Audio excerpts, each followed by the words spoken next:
E allora andiamo a seguire questa prima serie femminile esordienti A dei 200 sia libero. I migliori due tempi di iscrizioni nelle corsie gialle centrali 4 e 5, a sud Edila Oguz in 4, Neime Akkaia in quinta corsia, entrambe atlete della Turchia presenti qui a Treviso, davvero con una grandissima squadra. Sono loro al comando della classifica a punti al termine delle gare di ieri. Il team Turchia presente in massa soprattutto con gli atleti della categoria esordienti A.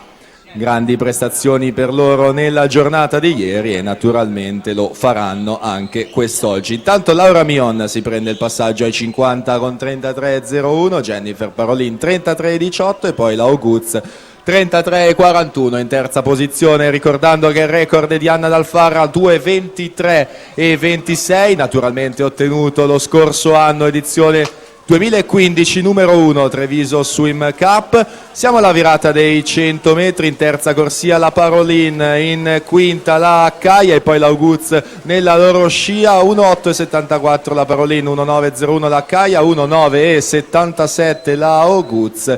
Atlete compatte nelle prime tre posizioni, si assegnano di fatto le prime medaglie di questa giornata, prime medaglie femminili per quanto riguarda la categoria esordienti A.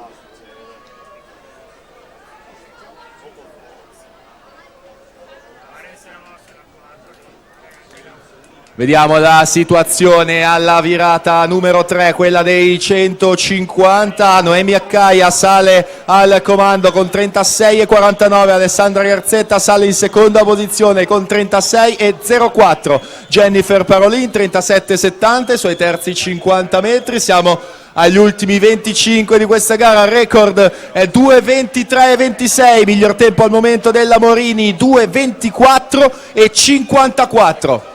Ancora in prima posizione la Akkaia dalla quinta corsia, sembra prenotare lei la vittoria di questa serie numero 1, il suo responso cronometrico 2,20,15, 2:20.15, se confermato è nuovo record della manifestazione. Seconda posizione anche lei sotto